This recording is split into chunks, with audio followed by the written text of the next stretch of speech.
नाज़रीन, drama serial खुशनसीबी के next आने वाले एपिसोड में आप देखेंगे कि निहाल इसी तरीके से बहाने से जब घर में आता रहेगा और वह इनसे मिलता रहेगा, क्योंकि वो तो यही चाहता है कि मोहल्ले वाले इस तरह से उसे उस घर में आता जाता देखें और सबकी गैर मौजूदगी में और इस तरह से माहीन के किरदार पर बातें बने ताकि माहीन का रिश्ता खुद ही देने पर मजबूर हो जाए सिराज। आज आखिरकार निहाल को उधर आप देखेंगे कि जब ईमान भी घर से जाएगी लाहौर के लिए तो निहाल को यह बात पता लग जाएगी और उसके पास तो खुला मौका हो जाएगा अब बार बार माहीन के पास आने का। उधर आप देखेंगे कि जब देखेगी माहीन के आए रोज कोई ना कोई मसले हो रहे हैं और उसे निहाल की हेल्प की जरूरत पड़ रही है, तो वो फौरन से फोन करती है नरमीन को और कहती है कि आप कुछ दिनों के लिए मेरे पास आ जाएं, क्योंकि अब तो जा रही है ईमान भी, कहीं ऐसा ना हो कि मैं घर में अकेली रहूं और मैं डरती रहूं। आप तो अच्छे तरीके से जानती है ना कि मुझे अकेले रहने की हरगिज भी आदत नहीं है। पहले मैं और ईमान होते थे तो चलो वक्त गुजर जाता था, लेकिन अब मैं क्या करूंगी इस पर कहेगी नरमीन कि मैं अभी तुम्हारे पास बिल्कुल नहीं आ सकती हूँ, क्योंकि तुम अच्छे तरीके से जानती हो कि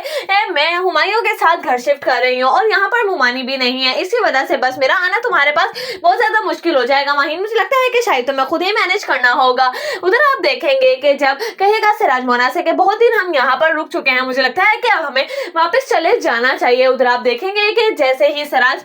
जाएगा घर और देखेगा निहाल को माहीन के साथ, तो उसके तो पैरों तले जमीन निकल जाएगी और वो कहेगा कि तुम मेरी पीठ पीछे ये सब गुल खिला रही थी, मुझे नहीं पता था, मैंने तो कभी सोचा भी नहीं था कि तुम इस तरह से करोगी माहीन। मैं तो समझता था कि तुम बहुत भोली भाली लड़की हो, लेकिन हरगिज़ ऐसा कुछ भी नहीं है, तुम तो बहुत ही ज्यादा चालाक निकली हो। तुमने तो अपने बाप की नाक ही कटवा कर रख दी। क्या सोचते होंगे मोहल्ले वाले कि ये तबीयत की है सिराज ने, मैं तो किसी को भी मुंह दिखाने के काबिल नहीं रहा, सबके सामने तुमने मेरा सर शर्म से झुका दिया है। उधर आप देखेंगे कि निहाल कहेगा कि अंकल आप मेरी बात को गलत समझ रहे हैं, मैं आपको समझाता हूँ, जैसा आपने देखा है वैसा कुछ भी नहीं है। इस पर सिराज उसे चुप कराएगा और कहेगा कि मैं तुम्हारी किसी भी बात पर यकीन नहीं करने वाला, जो मैंने अपनी आंखों से देखा है। इस पर मोना कहेगी कि मुझे लगता है कि शायद अब इज्जत बचाने का एक ही तरीका है कि हमें इसकी शादी ही करवा देनी चाहिए निहाल के साथ।